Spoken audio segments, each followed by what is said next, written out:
And welcome back to Still Loading, the podcast where we talk about the decline of everything, but mostly video games. My name's Aiden. And I'm Matt. And today we want to talk about DLC culture specifically. Oh, God.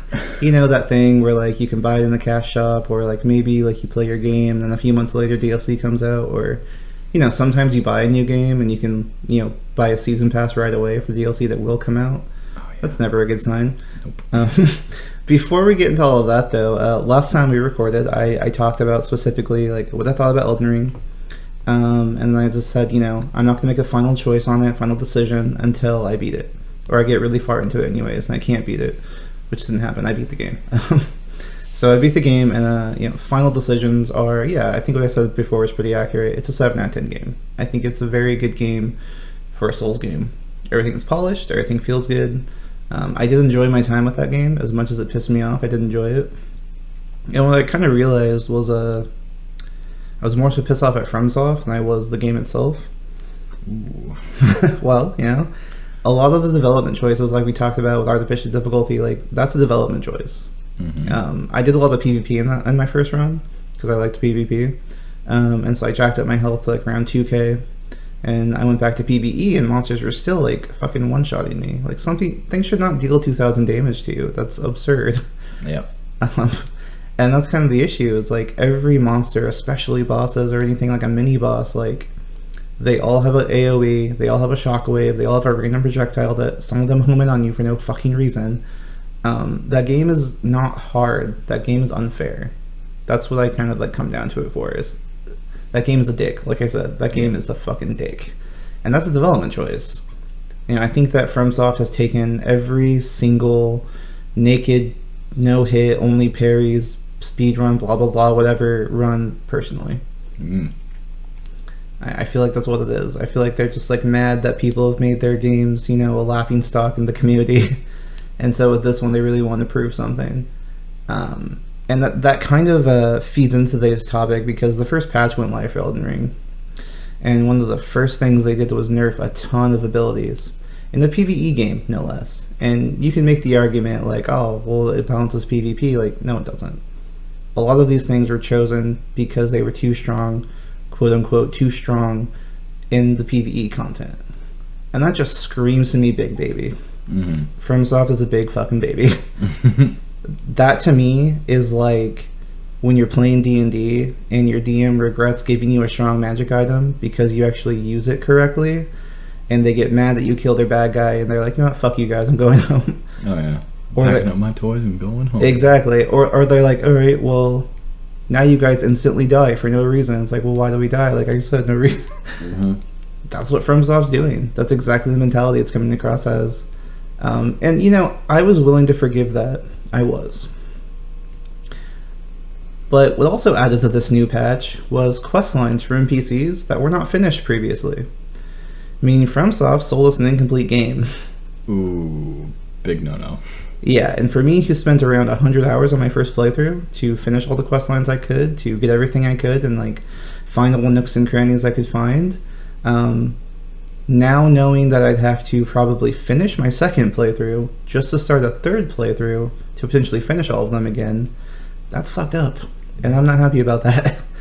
I'm unhappy in general about the incomplete game stuff. Like, it's not a move I thought FromSoft would do. Like, I really don't think they would. No, you know, they were kind of the exception to most of this stuff. Like, if you could count on anybody, you could count on Miyazaki and his team. Which I don't know how much of his influence, like, is in this. I don't know how innocent he is in all of these decisions, but yeah, that's a kick in the balls, dude. That's not fair. It really sucks to see a good one start going down the path.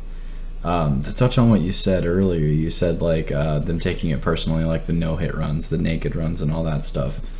That's all well and good, you know, because I'm not casting stones at anybody that chooses to play this game like that.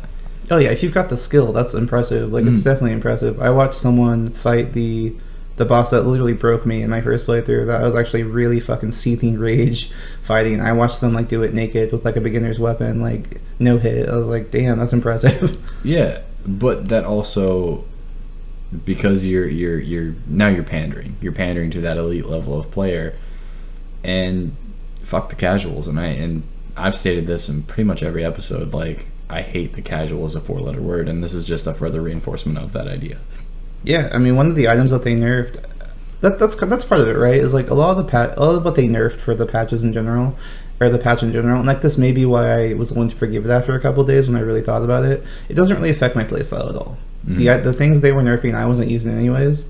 But part of what really aggravated me, and like I was talking on Twitter about this with some people, was that like, what about the people who need that extra crutch? What if like they found this really cool weapon and they're like, wow, this thing's really strong, like it's giving me that edge I need to like succeed at the game.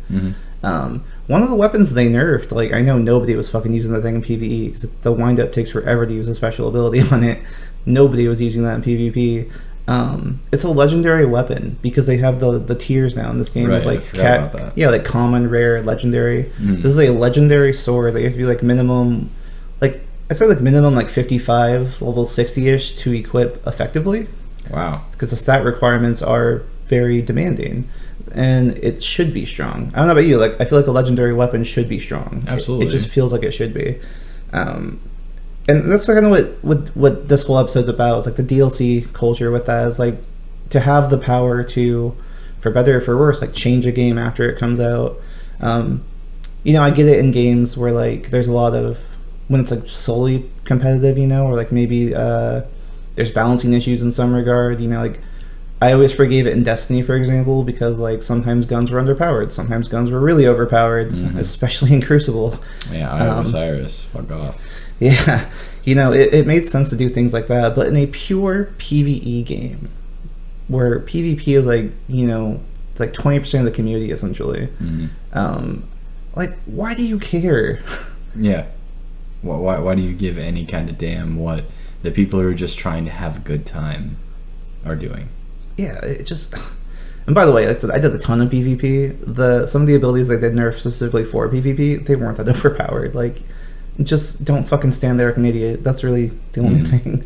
Don't be predictable. That's all it is. I wonder what train of thought led to those choices. Like, I mean, because there has to be like somebody saying like, oh, hey, this is an issue for X, Y, and Z. And maybe if we could get, you know, more light on it. Because something I've noticed, like just with the things we discuss, and the people I talk to that I recommend our podcast to, we're not the only ones that think like this.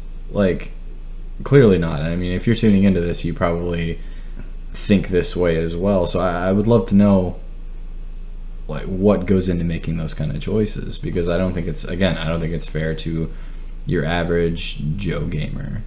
Yeah. You know, there's nothing wrong with enjoying a Souls game casually. Some people really love the lore, some people really love the combat, but they're not great at it. You know, it's very hard for them to get through some fights. You know, like some bosses take them longer than others, and that's okay. There's nothing wrong with that. Some people use the summons. They ask their friends to come help them. Like, it doesn't fucking matter, dude. Just enjoy the game. You know, that's the whole point. And like, it just seems like a direct attack on people like that. Yeah. Where they, you know, maybe they found that weapon, or they watch one of those videos on YouTube, or like, hey, if you get this sword, it's really effective, and like it'll really help you like get that edge over the combat. You know, maybe they did all their death runs to go get it, and like they got it, and they're like, okay, well now it's kind of bad, but okay. Yeah, and that really sucks. Like, and I don't know if you get this way too, but I get attached to certain pieces of gear. Oh yeah, absolutely. Like, it really sucks when like the thing you've had for like the last 10 levels just isn't viable anymore. That's a shitty feeling. They nerfed my Virgil sword, so yeah, that was the only thing. I wasn't using it anymore because I changed my build around at the end, but like just the fact knowing it sucks now, I'm like, I probably won't use this ever again. That sucks. But that was such a fun weapon to just use, like to find it as randomly as I did. I didn't look up a video about it. Like, I found it randomly, and I was like, I worked my ass off to kill that boss because I was like, you know, I got to halfway, I can probably do this. I just have to like learn the fight a little bit better, and so I did. Like, it took me like 10 or so tries to do it, but I killed that fucking boss, and then like my reward is that really cool sword, and I was like, this thing's fucking amazing. Yeah, fucking great. And now that doesn't matter. Yeah, it doesn't. And, you know, something, the last thing I want to touch on about Elden Ring specifically, what I've noticed too is there's a lot more, you know, eventually Dark Souls games or any Souls game, it comes down to like, oh, you can cheese this boss by doing X, Y, and Z. It's very easy to cheese this boss doing this, and so people make whole videos about cheesing bosses. But for the most part, people really respect the integrity of the game. But I've noticed with Elden Ring, there is so much more of those videos being like, yeah, you can cheese this boss by doing this, and it feels more like that's a necessity more than a like just a community thing. Yeah, that comes across my feed constantly. Like, just like on the forums and stuff, people brickwalling early game content, like myself. I am completely brickwalled to the point where, and I've never had this experience in a Souls game before, where I've actually, at this point, completely put it down. Like, I don't have any desire to go back into that right now. Like, the amount of frustration that I get from that game is too immense. Like, Yeah. it really sucks. Like, because like I said, I've never once claimed to be an elite level gamer or super awesome. There's a few titles I'm good at, but FromSoft games have always been difficult for me, and this one just seems, like you put it, just brutally unfair. I can't get an edge on it, and that sucks. Yeah, and then you have the things that would allow you to get an edge, and those were just nerfed in the last patch. So yeah, like, so the debate I keep falling into, especially with people I talk to about Elden Ring, they say things like, well, every build is viable, and to that I reply with horseshit. You haven't played every build. yeah, The game has not been out long enough for you to have beaten the game with every build. That's not a thing. So, because I ask, like, I run a spear and shield build. I said, have you run this build before? And they say no. I'm like, then how the fuck do you know? we could make it viable. I think I could help you make it viable. Totally, but at where I sit at the current moment, Yeah. it's not. Well, you know, part of it too is like I have easy suggestions for you, where I could be like, oh, the easy suggestion is this. But like, if you wanted to, like, you know, really be unique, which, you know, that's the whole point, making a character you're proud of. Like, yeah, I made this really cool, this X, Y, and Z themed, you know, thing. Like, before I changed my build up entirely, like, I straight up was accidentally Virgil from Devil May Cry. Like, I had, like, the Phantom Swords and, like, the, like, cool dash and everything. Like, Oh, nice. I was accidentally Virgil, and I was like, this is so much fun. And I changed my build up towards the end game. But, yeah, no, it's just... It falls into the same category where I talked about the first time I talked about Elden Ring, was, like, the pacing. The pacing is not good. What pacing? Yeah. From what I've seen, what pacing, dude? Yeah, I guarantee the issues you're having with your playthrough is just that, like, you have not done enough of what the game wants you to do, which is go explore a shit ton and find a bunch of things and die like a million times, finding certain items to upgrade your stuff so then you can finally be, like, you know, deal damage to the current of what you're fighting. And I ran into that the first, like, couple hours I played it too. Like, that was my first experience. It was not the first boss, but it was like towards the first, or no, it was the first boss. Yeah, I almost killed the first boss, but it took a really long time, and I was playing really, really safe, and I was like, I have to be able to deal more damage than this. Like, this takes a really long time to fight this boss, and like, he's one to two shotting me. Like, this is ridiculous. That's my story. You're telling me my story. Yeah, so I figured, like, after that, I did the revenge run, basically, where I was like, okay, I'm gonna go fuck off for like 30-40 hours, and I came back and I was like, okay, fuck you. Like, and that's what it became. And like, I just feel like that's what FromSoft wants you to do, and again, that's not fair. That's not a fair open world experience. I don't, the problem is, like, I don't have time for that. Yeah, exactly. Like, I literally, I have an interesting point to land on with this later. Okay. Just about time management versus DLC versus microtransaction. I'll touch on it later, but Okay. I do have something to say about that. A good point a friend brought up to me. Okay. Yeah, so I think that's all I have to say about Elden Ring. Do you think? In closing, like, I was looking forward to this game for a long time, and then like we had talked about previously about the honeymoon phase with that game. I came out of it, and Yeah, I felt so bad because, like, I felt like I was being a dick when we were talking about it, like, off air, because I was just like, well, let me know when you play the game for about 30 hours. Tell me what you think after that. Yep. I think I'm like 33 hours into the game, and I can't bring myself to give a damn about any of it. Like, to be that brick walled. The only other thing I was this brick walled in a FromSoft game was Ornstein and Smough. And I'm not gonna lie to you, I was stuck at that boss for 6 months. I could not put him in a hole. And then I did, and I had that glorious sense of accomplishment, and I don't think I'm going to get that here. I think I'm going to be like, oh, finally, and then move on. I don't really think I'm grasping the fights like I should, and that sucks. Like, a lot of the memes going around about Elden Ring bosses, like the half swings, and then full swings, and then double speed swings, and things like that. I find these fights very hard to track, and I think that's a choice based on like what you said, like top tier players with their ability to use the game's physics against himself and like really kick that game's ass. It's like, well, we have to change, something for them while screwing over 90% of your fan base. Because I guarantee like every average Dark Souls player that you come across is not the guy that can beat the game on grapes. It's not that guy. Yeah. I still can't believe it's a fucking thing. It's absolutely ridiculous. I'll have to show it to you, man. It makes me feel like I'm bad at video games in general, but yeah, it's insane shit. Yeah, so I guess my closing with it is I can't care about this right now because I don't have time to. Yeah, no, I totally get that. So before we get into like, this was really negative, but before we get really negative, I do actually have some positive notes for this, which I think is me growing as a person. So, Go you. One thing I think is good about DLC culture, and keep in mind, when I say DLC culture throughout this whole thing, I'm talking about microtransactions in the shop. I'm talking about upgrading the game after it's been released, changing things after it's been released. I'm talking about anything in that same vein of like, and I'm also talking about, chapter expansions. Like if you specifically can buy more content for the game afterwards. That's what I'm talking about when I say DLC culture. So it encompasses all of that. So the first positive thing I have to say about that is like some companies really do their due diligence and they test the game exclusively and they have people test it. There's usually a beta involved. They do a really good job of that. And still sometimes the game breaks in an unforeseeable way. When that happens, that's not a game-changing experience where it's like, well, this game's unplayable now. It's like they'll fix it and then the game will be playable again. I think that's a really good thing. I think that's a positive note for that. Yeah, totally. But, a negative twist to that also is not every company will do that. Especially if you're Bethesda or Ubisoft. Bethesda fixes their bugs when a new copy of Skyrim comes out. So, if you pay another $40, $50, $60, you can get a Skyrim without that bug in it. And which bug do you want? Yeah, there's always new ones. Yeah. And then Ubisoft too, if their current game is not making them, or that game is not making them money currently, they don't want it. There's still tons of bugs in Assassin's Creed Origins, tons of bugs in Assassin's Creed Odyssey. They don't fucking care. It's been years now, and they have not fixed those bugs because it stopped making them money. As soon as they moved on to their next project, it stopped making them money.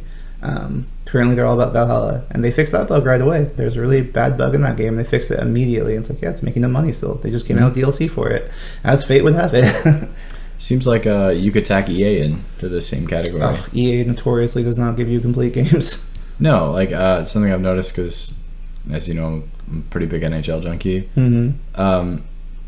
It's really frustrating when you find something in one of their games and like, this is clearly a problem. Like just a small case in point, I play goalie, and I play goalie online. And I've found in specifically NHL 20, there was a series of moves that anybody like skating against me could do. That it broke the system so hard that there was no way I could save those goals. So there'd be some matches we get into online, and it wasn't for a lack of my skill that I couldn't make the save. It was for the lack of, well, the game's programming says this shot is this difficult to save, and you just can't do it. It's not physically possible. I'm like, well, that's horseshit. If that shot is that difficult to save, then why can it be attempted? Because it was bullshit. Like, between the legs, left and right, and you could be completely square with a shot, and it would go over your shoulder every time. There was nothing you could do about it. I smashed my head against that for an entire season trying to figure out how to do it, and then again resorted to the allegory internet and was like, oh yeah, by the way, that's a complete game breaking tactic. I was like, okay, well, how do I handle that? I'm like, oh, you just report those players. Like, that's not fixing the problem. Yeah. Well, and behold, a year later, they took it out of the game. It's not good. a thing anymore. It's finally a thing. That's good. So or not a thing, rather. Yeah. Yeah, I suffered for an entire season playing that game. You do too. I mean, so me and my girlfriend played Assassin's Creed Odyssey at the exact same time, and like I was just playing it a little bit more than she was, so I ended up beating the game before she did, and I beat the game no problem. But there's a bug that prevents you from beating the game, and like she got to experience that, and so it was really hard for her to get to the end of the game, basically not be able to finish it. And Odyssey came out years ago. Like they have not fixed that bug, and there's a number of other bugs we encountered playing the game together where I was like, yeah, this is kind of weird, isn't it? But years ago, it's not been fixed. Typical. Yeah. Typical. I get it. In some regards, if I'm trying to be understanding, maybe manpower is a thing. It's like we can't afford to, work on a game that came out like 5 years ago. Maybe, but just I feel like if you're not willing to keep working on the game from 5 years ago, you should stop selling the game from 5 years ago. And they still actively sell it in their stores. So that's kind of what I think with that. Yeah, that'd be like buying, I don't know, a laptop from Best Buy and be like, well, that's last year's model, so you get nothing. Like if something breaks on it, you have to buy a new one. Good luck. Yeah. Like that's not a solid business practice. So why is it with media being so heavily pushed? Like why is it okay to get something that's incomplete? Why is it okay to get something that's not as it should be or does not work as is intended? Like that sucks to me, and that seems to be the way the culture is moving. Yeah, that's been my biggest thing with not to bring up Elden Ring again, but that's my biggest thing with this patch. It's like there's people celebrating it where they're like, wow, we get new content. I'm like, does it not bother you that it wasn't there in the first place? No. Like no, and that sucks. Like it seems to me like people fall into one of two camps. Either they're way too damn fickle and they're ruining video games, or they're way too forgiving and they're ruining video games. Yeah. I need more pissed off moderates, goddammit. Well, speaking of that too, like my other positive point was going to be that and I'm kind of fickle on this one personally. Okay, cool. Because I think of it one of two ways. I think of it as a consumer and I think of it as a creator. Okay. And that is that over time, if a game comes out that people are really excited about or that has a really good concept or anything like that, and it comes out and it bombs, over time it can be modded and changed into something that the player base really enjoys. And there's been a few games like that. I'm playing one right now, like the SAO game that came out like years ago. I was looking up reviews about it and I was like, is this worth playing? Because like I was just I finished the recent season of it and I was like, oh, I kind of want to play like a sort of online game, like okay. A lot of them aren't very good, but I was like, I have the newest one, and so I started looking up reviews, and like from years ago people are like, this game is terrible. But then you look at years of reviews and like just the last year alone, like they all say the same thing. Like, yeah, they've done a lot of work on it and it's changed. Like it's actually very enjoyable now. And so I think that's great. But just as a creator, I'm like, fuck you if you don't like my game. Or like, fuck you if you don't like this thing I made. Yeah. A point I can tack onto that is something that was like a brush fire in the community was when No Man's Sky got released the first time. Yes. How that ever sold another copy. Like, I don't care what fixes were made. I don't care how great this game is, in air quotes. I don't give a damn. You did a lot of people super dirty. That was purely the fan base's fault, though, because the whole story with that is that they were getting death threats about this game because people really wanted it to be released. And wait, what? Yeah, they were getting death threats like on the regular about like, if you don't release No Man's Sky, like I'm gonna find your house and I'm gonna kill you, like that kind of stuff. And like there were people like outside their workspace like fucking protesting and shit like that, like getting really violent. Yeah, that was a whole fan thing. Because like when they announced the game, everything they promised that is now in the game, they're like, yeah, there's gonna be multiplayer, there's gonna be all this stuff, and of course there's gonna be, like, that's what we want to do.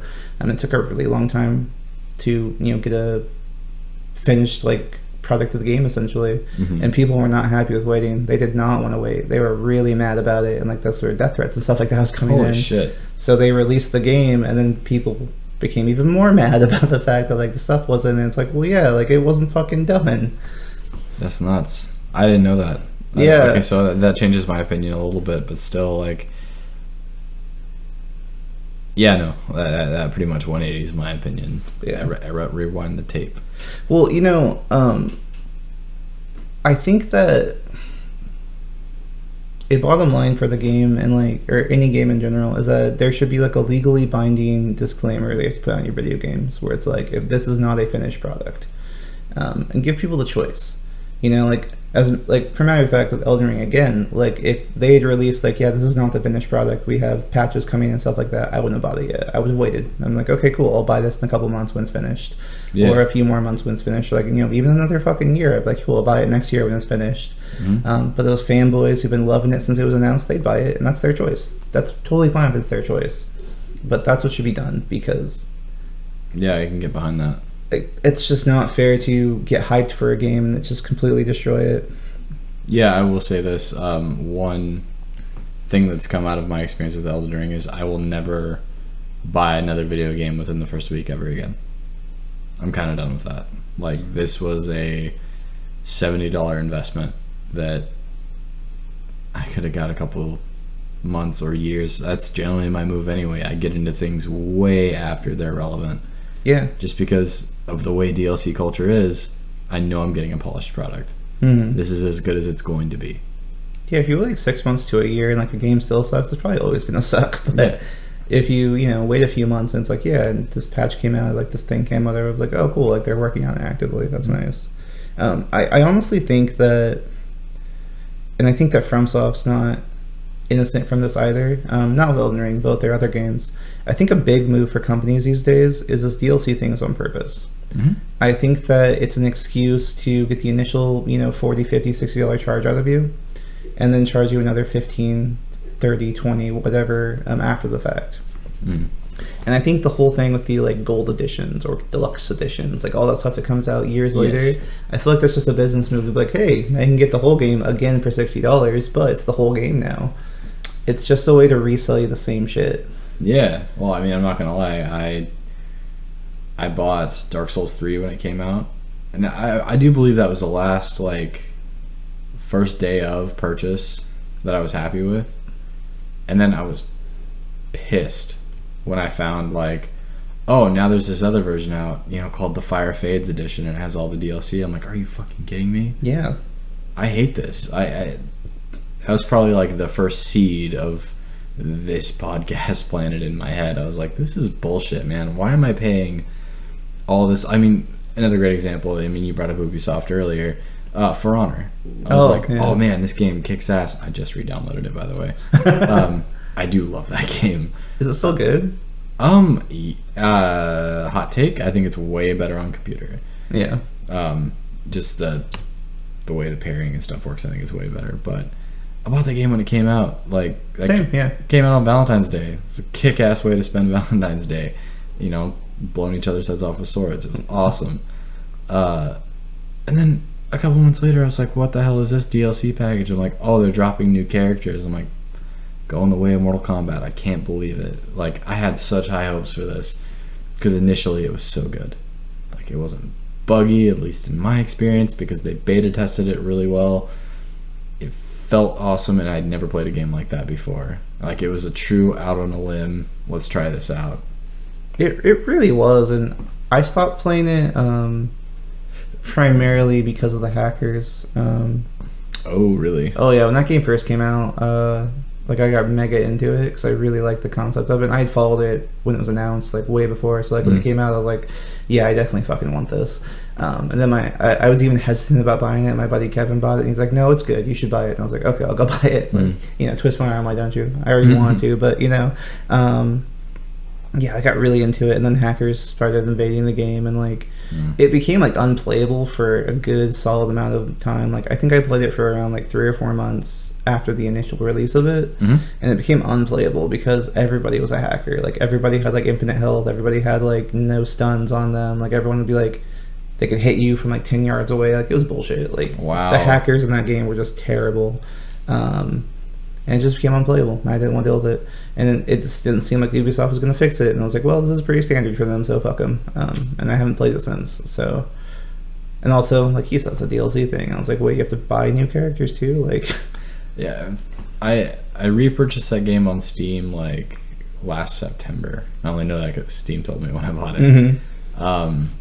And something I did think was really cool is, you remember how initially you had to buy all your all your characters with steel. Mm-hmm. Even the DLC characters now are purchasable with the game currency you earn in game. That's cool. Yeah, that was the big save for me. I was like, okay, cool. So these characters that I initially would have had to pay $5 or $10 for before, or buy the season pass for before, now I can just buy them with in-game currency. That's cool. So I mean, that was kind of like the point of the resurrection. I was talking to a friend at work about it, and he goes, "No, dude, you can totally buy that with in-game currency."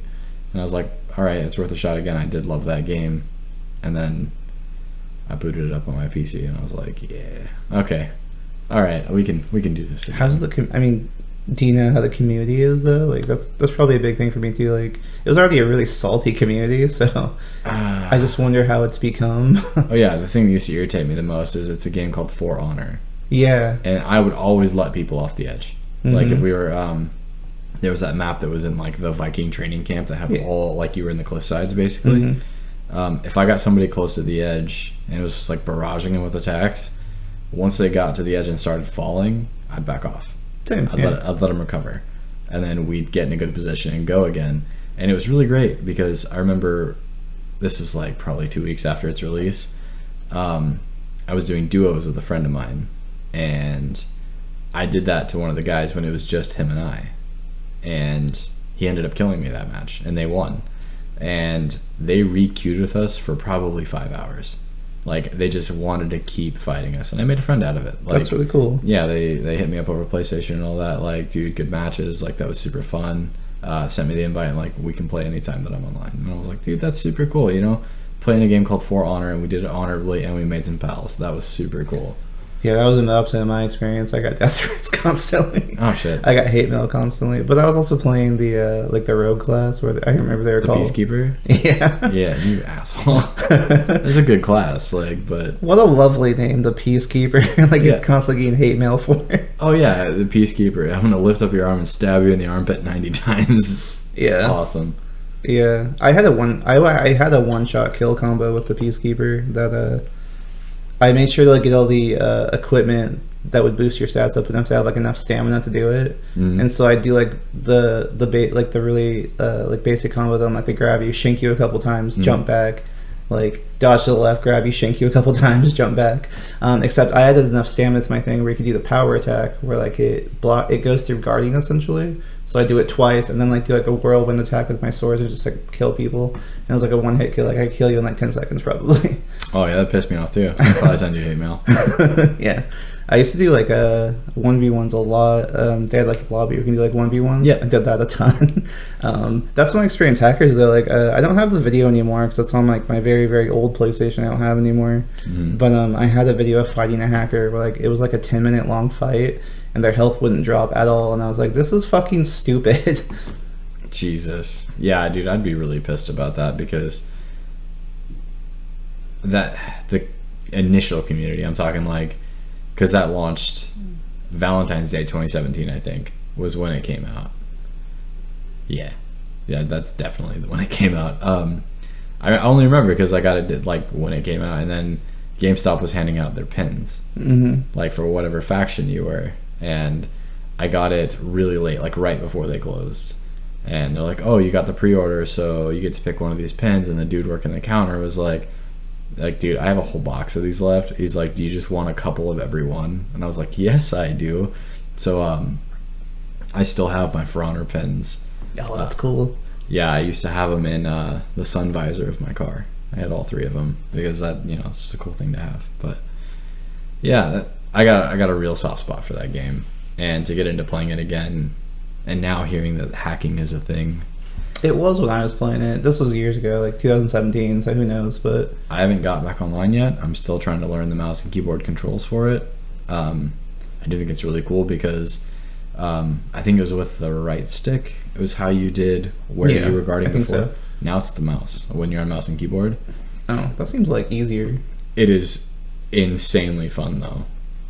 Like it feels so much more fluid. It feels like you're swinging a goddamn sword, like right and left. It's super cool. But anyway, I digress. Yeah. Speaking of big fuck ups though, I feel a little bit bad. I keep putting Bethesda on the chopping block. This isn't about Skyrim though. This is about Fallout 76. Oh, ouch. And the whole story with that game is, it just comes around to being some of like the most scummiest DC or DLC culture stuff I've ever experienced.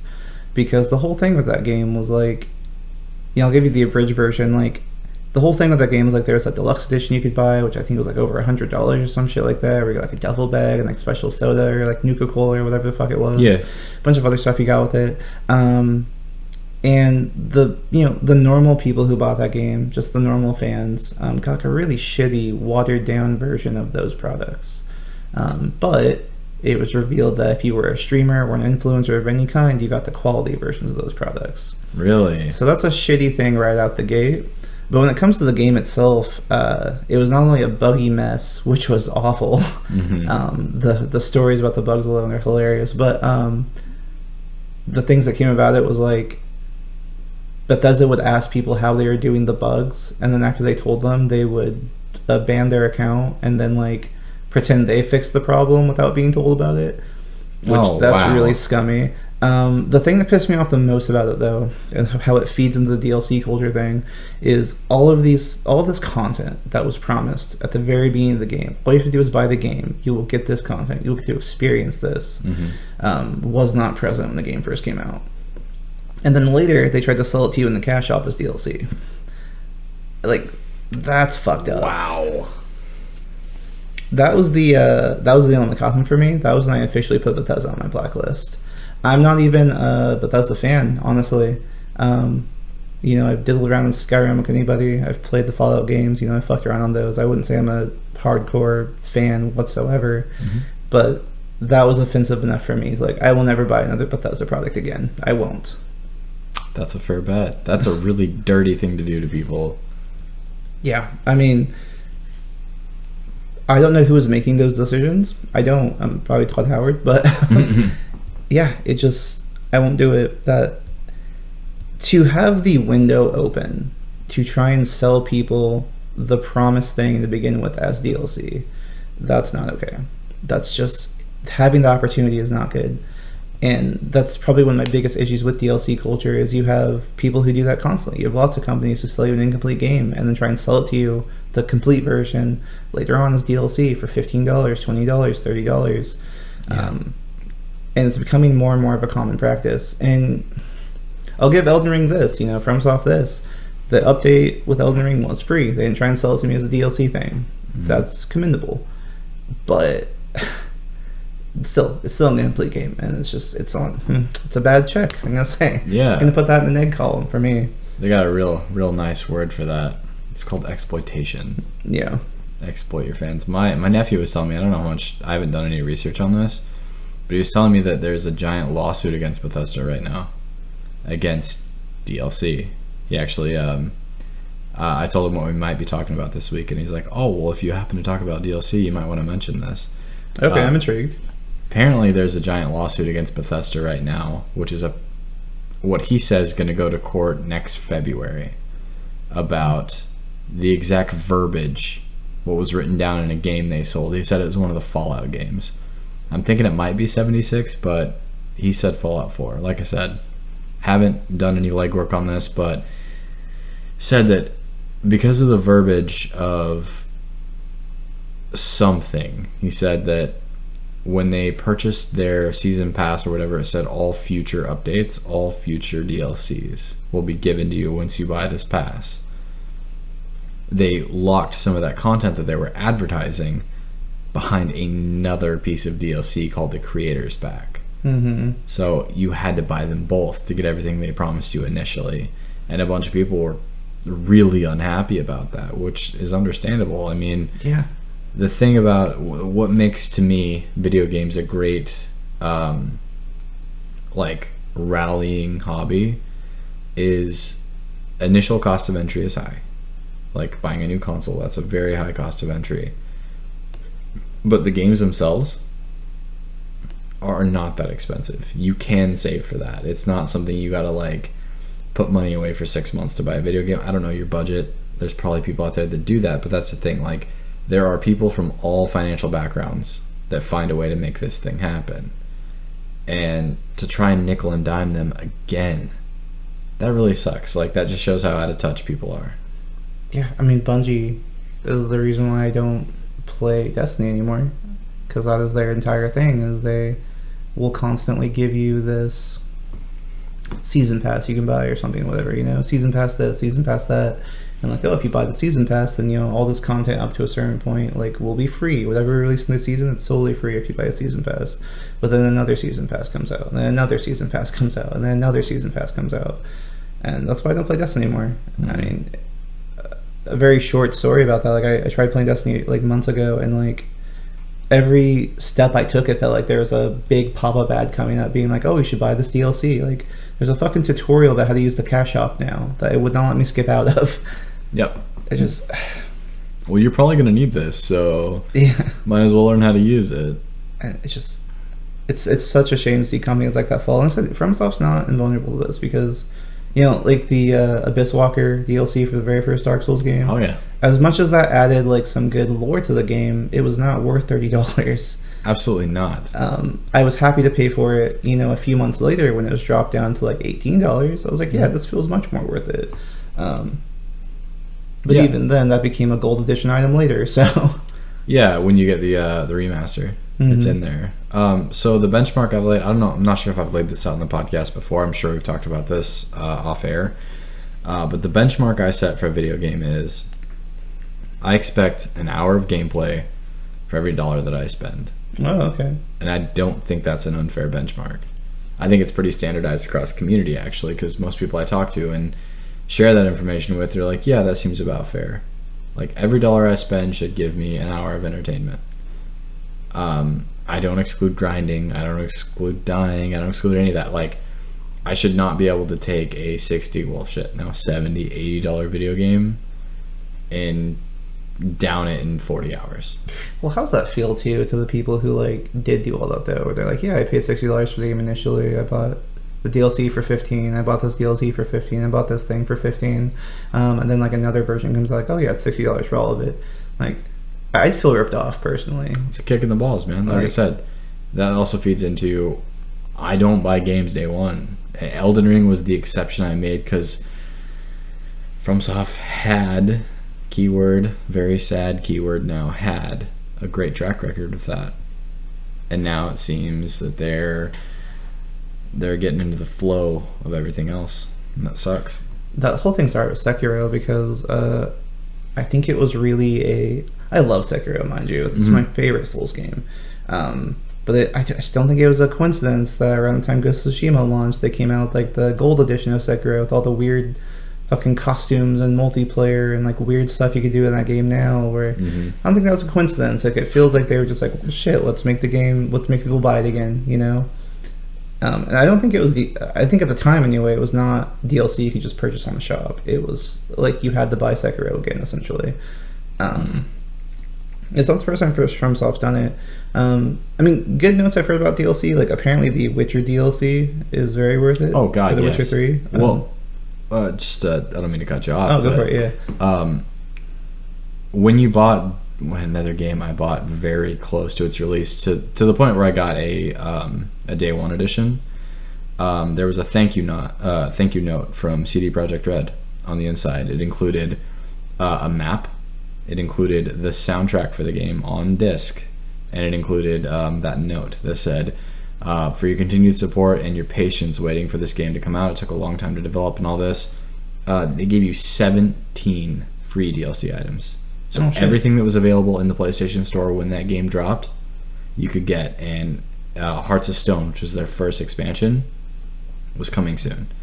And they said, this is one you're going to have to pay for, but it's worth the wait. And it totally was. I haven't played it yet. From what I've heard, my whole thing with Witcher 3 was like I played the original one, and then like bought the gold edition later, and like the save files don't mash, so I was like, fuck, alright, well. They changed a lot. I played, like I said, when it first came out, and then I put it down for a while, and I came back to it like a year and a half ago, and I was like, wow, these menus don't look at the same at all anymore. All good moves, I think. Like I said, I have no negatives about that game. I'd really have to think hard about something I didn't like about that game. Yeah. I enjoyed all I of talked it. about my negatives on the open world episode, but I mean, yeah. I guess the negative, like I said, yeah, some things You can like find the things for it, but no. All in all, I hear it's worth it, and yeah. I have not played them, so I'm not going to reserve judgment and be like, no, it fucking sucks. Fuck you for making DLC. I've heard it's very worth it. People have never been dissatisfied. I've heard that it adds. It's like at least buying like another game. Mm-hmm. You get at least like 20 or so hours out of like each expansion or each DLC chapter. Yeah, and they're not expensive. Yeah, that's the thing. Like, I can tell you where I think where I think the origins come from. I remember the huge chasms that were between Diablo 1, Diablo 2, Diablo 3. And in order to keep their players invested, Diablo 2 is the one I grew up with, so that's the one I know the most. They're like, well, our base game is good. Our base game is solid. Our mechanics are solid. So to keep our players, while we're on the side working on Diablo 3, we're going to give you an expansion. Blizzard did the same thing with World of Warcraft. Their base game was good. So to keep people invested, they expanded their universe, expanded their lore, did this, did that, did the other thing, and it was good. Like, expansion culture is something I'm totally behind, and I draw a very hard line between an expansion and DLC. Because an expansion, generally, you get a lot of content, some new stuff. Not a lot, but some new stuff. And it's worth to keep playing, especially if you're invested in that one universe, in that one lore set, which I think is super cool. DLC culture for me is literally just nickeling and diming people. Yeah. I feel like in the days of Diablo 2 and things like that, people believed in what they made and they stood behind it. Yeah, you had to. There wasn't going to be a fix it later option. Making money was second. Yeah. You made something you were proud of, and at least in those days, real recognized real. Like, you're like, wow, you really worked really hard on this. I really enjoy playing this. This is fun. I like this. Nowadays, it's I can release you a half-built project or a half-baked idea. It's like, oh, don't worry, we'll fix it in the DLC. That sucks, man. That really irritates me. Yeah. I think free updates are admirable with stuff like that. Totally. But still, it's just the fact of being sold an incomplete product. And it's fine if it's free updates over time, where it's like like Pokemon Legends of Arceus has done this, where like there was a free update after the game launched, like a couple months after it came out, and people like basically finished it because it's not a very long game. Mm-hmm. There was a free update afterwards that added more stuff to it, and I wasn't mad about that because it's like, okay, it's more stuff I can do. Like, that's it, really. Keyword free. Yeah, free, exactly. If they had charged me, now the stuff that they added to that update, if they tried to charge me $10 for it, I would have been pissed about it. But no, as a free update, admirable. And like, I'm okay with stuff like that. It's okay if like things are kind of like lackluster or things are kind of like minimum if like it's a free update, because it doesn't feel like I'm being ripped off. No. But a lot of companies will sell you stuff like that where it's a minimum update or like very little stuff to do, but you have to pay me $15 for it. And like, that's the problem. So yeah, on that thing I was talking about earlier, it seems like we're drifting into microtransaction a little bit. yeah. So one of my good friends, shout out Blake, we were talking about things, and he said that what he dislikes about DLC culture pretty much falls in line with what we say. He said, but you got to remember, sometimes time definitely equals money. So sometimes people just want to spend a little money in the cash shop to get where they need to be, to enjoy the content, to enjoy more content, like end game stuff and stuff like that. And he said something you have to remember is level and gear does not equal skill. And that's totally true. I thought about an experience I had in World of Warcraft when you first got the ability to power level your character to 90. Yeah. You got one of those for free when you got Warlords. Yep. We named these specific kind of people Timmies. We got into dungeons with these Timmies, quote unquote, and they would just die immediately, or they would be doing very dumb things. And I would ask him, like, dude, what is your rotation? And no kidding, a message I got back from that was, what's a rotation? God, you're a max level character and you don't know how to run it. Like, that's... So what he says is true. Time, money, gear does not equal skill.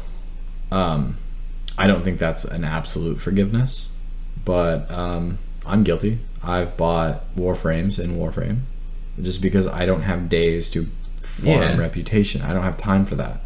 My time for my hobbies is very narrow, especially nowadays. So I get it. I can forgive stuff like that, but what I can't forgive is, like you said, incomplete products, or you have to get this to make this playable, or any of that crap. I'm not into that side of it. That kind of drifts into like two of the things we've talked about too, because like I think it's in the first episode, like the pay to win aspect, like games with the pay to win aspect. Sometimes it does, like pay to win translates into just like paying to actually play the game. You are skipping the time it takes to get certain things so you can actually play the game and do the stuff you want to do. I think that's fine. I think there should be a clear line. Like the Blizzard did this right, at least. Like the gear you get for boosting level 90 is not like top tier by any means. It's basically dungeon gear. So you can actually do better, and that's great, because I would hate if like I spend 100 hours a week raiding or whatever, or doing dungeons, like farming and shit like that. That have like the top tier stuff, and you just buy that on the cash up. Like that would be fucked up. But yeah, I'm okay with stuff like that. Another thing too, I'm okay with like cash up items like cosmetics. I'm totally fine with cosmetics, man. Totally. If you just like I'm a big like glamour whore. I want my character to look the coolest as fucking possible. Like I've done mob runs in WoW a shit ton. I've spent hours customizing outfits in Final Fantasy 14. Like I love making my character look cool. I'm fine with cosmetic items. What I'm not okay with is when the cosmetic items you can buy are clearly more beautiful than anything else you can get in the game, and that feels a little bit on purpose. And I'm also not okay if like you can get something out of a DLC item that you can't get in the game, or at least you can't get right away. And it puts you a clear edge over. Like case in point, when Destiny 2 first came out, there was a plasma rifle, or whatever it's called. I think it was a new rifle that came out, like the beam rifle or whatever. I can't remember the name, but it was like an ice gun that you got. Was it the hung jury? No, it was an exotic weapon that shot like an ice beam. Like you hold down the trigger to shoot an ice beam. So like the Eye of Osiris, but right before that. Yeah, it was. Yeah, it is like the Eye of Osiris. It's the ice version of that. Yeah. You got that for pre-ordering the game as a DLC item, and like people would take that thing in the Crucible, and like it was disgusting. Like they would just one-shot you, and at the time you couldn't get it in the game at all. Only if you pre-ordered the game. It eventually became an item you could buy, but like at the time you couldn't get it. And like it was so funny, like people who were like hardcore, like day oneers, were like within the first week, like they all just would take that gun into the raids and just like pop the bosses with it, because they'd all just use that gun, and like it was just disgustingly overpowered, overbroken. Okay. New term. I love it. Yep. Sorry for the internet. Hash brown's still loading.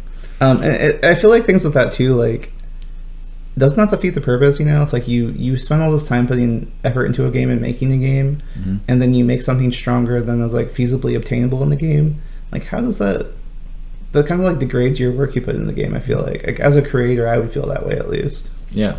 I would say that probably was not the creator's decision. Yeah. I believe that's something the marketing team was like, hey, we need to keep these people happy because they're the people that are going to promote our game and get it on Twitch and all that stuff. Which real hot take. I don't like that video games have become an industry that way. Like I've said it before, I don't like watching Let's Plays, and I sure as hell don't like watching somebody else play video games and then get money for it. Now's a bad time to tell you about the Still Loathing Let's Play trend. Oh god. I'm just kidding. Well, ladies and gentlemen, this will be my last podcast. Kidding. I respectfully resign. I'm kidding. It's just not for me, man. Like, it irritates me that something that I did for fun and recreation, and my friends did for fun and recreation, has gone the capitalist way. Like, you found a way to milk any dollar and cent you can out of it. And it's very hard, with the exception of you and a few other people that I've met recently, to find people that play games literally for fun.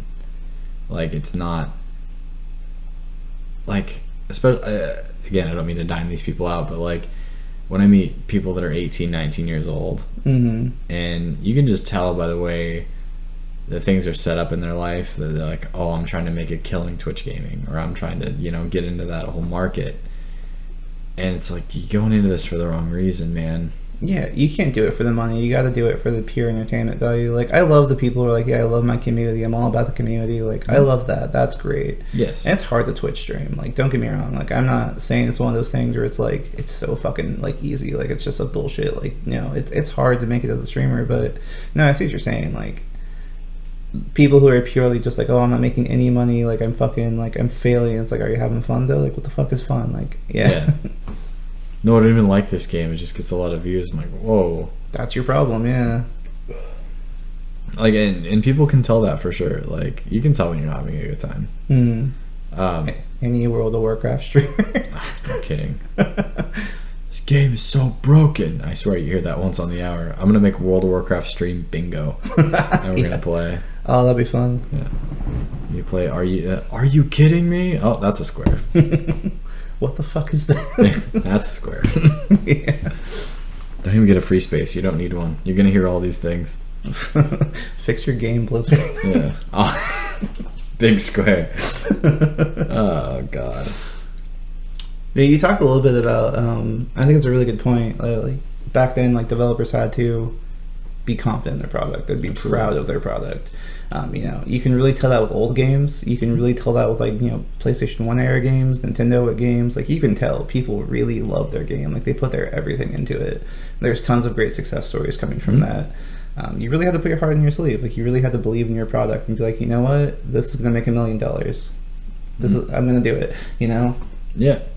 Especially if that's how Final Fantasy became a thing. Like they had to believe it themselves. There's like, all right, well, nobody likes our games. Let's make the game we want to make. We'll stop trying to please everybody. We'll just make the game we want to make. Yeah, and they found their drive, didn't they? Yeah, and that's why Final Fantasy is called Final Fantasy. It was the last game the company was ever going to make, and then that game saved their company and revived it from the ashes. And look where they're at now. Yeah. Talk about a glow up. Exactly, man. On that note, though, can you imagine, if, the PlayStation 1 era games where, if they had, 3 or 4 discs, can you imagine, buying that game and then being like, okay, I gotta pay an extra $20, we want disc 2? Oh, dude. No. Isn't that what they're doing with the Final Fantasy VII remake? Yes and no. That game truly is a remake, and I think that with how long it took for them to make it, they are kind of doing it in parts. My only hope is that they're not going to charge. How I feel about it in the end will be how much when part 2 comes out, how much it costs. If they charge me $60 again for part 2, I will have very mixed feelings, because on the one hand, I know how much work they're putting into Final Fantasy VII. You can tell if you look at the game, you can tell how much work they're putting into it. And it's I get it. Labor's not free, time's not free. I get it. But at the same time, it's just dude, I'm gonna be dead by the time the 4th one or the 3rd part comes out or whatever, you know. And it's I can't just wait every fucking 10 years and spend $80 on your game, man. Yeah, you're gonna be 50 and have to blow the dust off the PS5 to play. Yeah, to play disc 3. That sucks. Yeah, it's just. So I don't know what they're doing. They did the DLC chapter, which was not bad. I think it was not worth the price yet again, but I got it on sale and it was around $10. $10 is a perfect price for it, because the amount of content you get, essentially, hour per play or whatever. Yeah. I think that chapter is around 6, 7, 8 hours or something like that you can get out of it, assuming you do the extra stuff. But it was good. Yeah, they are kind of doing a Final Fantasy VII remake, but it's just, I'm willing to forgive Square Enix because they don't usually fuck people over, and I think with the 7 remake especially, you can tell they're really putting their heart and soul into it, and I'm not mad about that. That's a game I'd gladly spend $80 for. Really? Yeah, when the first one came out, I was trying to get the deluxe edition of it, which was $80, because I was like, this seems worth it, and it was worth it. I think it would have been well worth $80. I try really hard to think about the people, the game developer teams being working away every fucking 10, 12-hour days making these games. I get it. It's more so their corporate overlords that I'm just you guys are the fucking problem. Yeah, I find that to be the case in most things, but yeah. I mean, DLC ruined my favorite Final Fantasy game, so I talked 15? about 15, despite the fact that I think it was ruined by the open world aspect. Not ruined, it was held down by the open world aspect. What ruined it was the subsequent DLCs afterwards, because the community fucking sucks. There's nothing else I can say about it. The community fucking sucks. People were so pissed about the dumbest things about that game, and so like to try and make them happy, like the team ended up having to like fix things, like change things, like, and now that game sucks. Like I don't, not sucks, but like it released some things that completely counteracts what the original story was about. In some cases, it ruins the mysticism that game had because of like how they did the map. So it's like, oh, never mind. Like the main bad guy's plot, his whole plot, his scheme was like really contradicted at the end of the game because of the DLC stuff they added to it. I'm like, why would he do this? Like, why would he care? This makes no sense. And then there's this whole thing where like there's this like mystical magical island that like the main character gets transported to at some point, and it's very otherworldly and very ethereal, and you're just like, well, fuck, like this is straight up like a weird like magical place. Because they added boat travel in that game, you can go around, and by the way, all it does is add like a photo opportunity, and like you can find a whale. That's pretty much it. But yeah, you can travel around the boat if you want to, you know, because that was a big thing. People were like, oh, I want boat travel. It's like, okay, here's boat travel. Now you can find that area on the map, and so it's like, okay, well, this is no longer mystical or magical. Like, this completely broke my immersion, so thank you for that. Oh, great. So, I mean, it's just, that was an issue, but that's, I've told you this. We've talked about that in real life, off of the air. I'll tell anyone listening, if you want to play 15, you should. But find yourself a day one edition, turn off your internet, don't allow it to update, and then play the day one edition, because that edition is very good. Heck yeah. It's on the list. It looked really interesting and fun. I like Final Fantasy. Story-wise, it's my favorite one, because it's so raw, it's so impactful. I love the characters so much. The open world is a vehicle for you to get to know the characters, which I think is really nice. That's probably the positive thing I have about being an open world game, is it is a vehicle for you to get to know the characters. No pun intended, because you drive around in a car the whole time. But oh, neat. Like, no pun intended, but that's what it is. Like, I really enjoy that, and like you do fall in love with the characters. There's like a really big plot point later in the game.